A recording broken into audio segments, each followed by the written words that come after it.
The Selfish Path to Romance. Download Chapter 1 for free at drkenner.com and at amazon.com. Dear Dr. Kenner, I live with my husband Alan and my 1-year-old and my in-laws. Almost every day there are arguments or fights in our home, and my husband gets very abusive verbally with everyone and sometimes verbally abusive with me. And physically abusive with me. He's running a family business in partnership with his brother, and they do not get along. Because of this, he takes out all of his anger and frustration on us at home.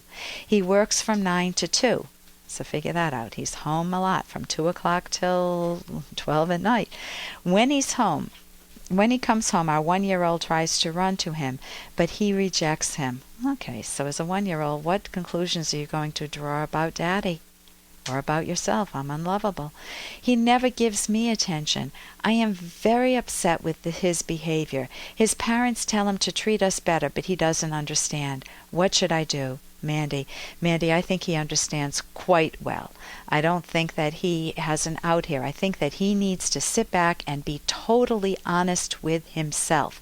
Meaning, if he's angry, that's the main emotion, so that means that he's experiencing things as not fair with that grit in his teeth, that bite in his teeth. So why is he so angry? Why is he's obviously displacing his anger on you and the son, maybe not so much on his parents, but he's very angry. Well, let's think that possibly he's in a job, the family business, that he didn't like. Maybe his parents, he felt duty bound to get into that business, but really wanted to be a doctor or a lawyer or an landscape architect. Maybe there was something else he wanted to do with his life, so he feels terribly resentful walking into work each day, angry with his parents, and there's no escape. He's at work in a job he doesn't like. He comes home and he has to be with the parents that supposedly did him a very nice favor, but he doesn't love the job. He feels resentful, but he feels like he should be thankful to them. And he's just massively confused, but angry. It comes out as angry. And he has no private time for himself, and he's got no time for you and his son. And he still has a sibling rivalry that from childhood that goes on every day at work. He doesn't enjoy the job. Now, it could be that... Hey, I got to interrupt this because we've got to pay some bills. 30 seconds, that's it. A very quick ad, and then Ellen will be back. Romance. Ugh. I wish guys knew more about what we want from a relationship. Boy, I wish I knew more about what I want. Where's that ad I saw? Here it is. The Selfish Path to Romance. A serious romance guidebook. Download Chapter 1 for free at selfishromance.com and buy it at amazon.com. The Selfish Path to Romance. That is interesting. And he has no private time for himself, and he's got no time for you and his son, and he still has a sibling rivalry that from childhood that goes on every day at work. He doesn't enjoy the job. Now, it could be that he loves the job, or it could be that he's a bulldozer. He's just a mean, envious person who wants to run roughshod over people. But whatever is generating his anger, that is his piece that he needs to deal with. But you cannot force another person to deal with their piece. What you can do is try to find some peace for yourself, which means you can set the boundaries. You want to arm yourself with assertiveness skills, the ability to speak your own mind clearly, resolutely, and not to just say, oh yes, whatever you want, honey, not to live in fear of him. He's definitely showing signs of abuse, and those are, the hitting, you don't have to go much deeper than that. Verbally attacking you, you might feel that he controls you, tells you what to do during the day, and if you don't, he gets even angrier. You're not having a life. You can divorce this guy. You can separate. You can leave. But first go to a counselor, because you want to think this through clearly. If he can resolve his issues and make amends to you and maybe make some major decisions, if the family business isn't working, he may need to move on. Then he can do that. But the bottom line is that you want to deal with the safety issues first. He should never touch you. You may need to report that, or at least get to a therapist ASAP, so that his hand is slapped. He gets fearful that he'll be thrown in jail if there's a restraining order or something on him for doing that. He may even need to leave the house if it's too violent, but it doesn't sound like it's that way. But the chronicity is pretty bad. And then maybe you could all go in for family therapy too. So I hope that helps you. And here's a little more from Dr. Kenner. Right before the break, I was actually addressing a very sad situation, a woman who wants to end her life. But the good news is there's tremendous help out there. She can go to a website, the Academy of CT, cognitive-therapy.org, and see if you can find a therapist, a cognitive therapist in your area. I had mentioned the book that's on my website, Choosing to Live. That's tremendous. I also said that from my favorite book, Atlas Shrugged by Ayn Rand, one of the heroes he's like a secret agent. He has to go around and he's undercover all the time, and his life is always at risk. So you think of the people who are in the military now who are putting their lives out, always at risk.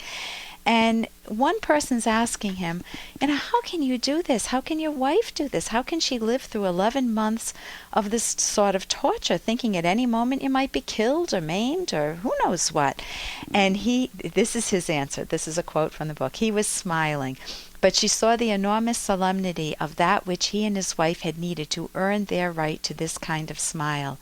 Quote, she can live through it, Miss Taggart, because we do not hold the belief that this earth is a realm of misery where man is doomed to destruction. We do not think that tragedy is our natural fate, and we do not live in chronic dread of disaster. We do not expect disaster until we have specific reason to expect it, and when we encounter it, we are free to fight it. It is not happiness, but suffering that we consider unnatural. It is not success, but calamity that we regard as the abnormal exception in human life. So even during, that's unquote, and that's by Ayn Rand, even during your worst moments in your life, you want to look at them not through the lens of what's the use, why bother, I might as well give up, I'll never be happy in life, but you want to look at them through the lens that Ayn Rand had, the lens of saying, and again, you don't know this, but she came from Soviet Russia. She escaped there. So you want to be able to say, even when times are really bad, I am going to fight for my future. I am never going to let myself down. My life is way too precious to ever waste. I want to see how to solve my problems, and there's where you can get some help for yourself. And here's a little more from Dr. Kenner. There's one guy who says that, asked me the question, can you help me realize that jobs come and go and that all will be well? He's having a problem with his supervisor. HR is involved. He wants to leave and go to nursing school since it will give him more financial stability, and he loves it. He's always wanted to go into nursing. He said the pressure of the work situation is hard on his family life. He feels unhappy and unappreciated at work. Well, if you don't like the career you're in, even if you were happy and even if you were appreciated at work, it doesn't mean that you would be happy. Yes, you need to think long range. You need to plan, but yes, you can leave that career. Work with your wife if you're married, or family if you're living with family, to see if there's a way to financially manage or to pull back on what you spend so that you can put yourself back through school, maybe take out some loans for yourself. And then realize that you answered your own question. Jobs do come and go, but don't make it don't personalize what they said unless you earned it. If you did not earn it, if it's the supervisor's problem, leave it with him when you leave the job. For more Dr. Kenner podcast, go to drkenner.com and please listen to this ad. Here's an excerpt from The Selfish Path to Romance, the Serious Romance Guidebook by clinical psychologist Dr. Ellen Kenner and co-author Dr. Edwin Locke. Competition is an essential element of sports and capitalism, but it has no place in a romantic relationship. You must never feel that you have to beat your partner at anything except in pure fun, such as a good-natured game of Scrabble. Sometimes partners unwisely compete over who makes the most money or progresses faster in their career. Take joy in your partner's achievements and have enough self-esteem not to feel inferior, resentful, or jealous when your partner achieves something significant.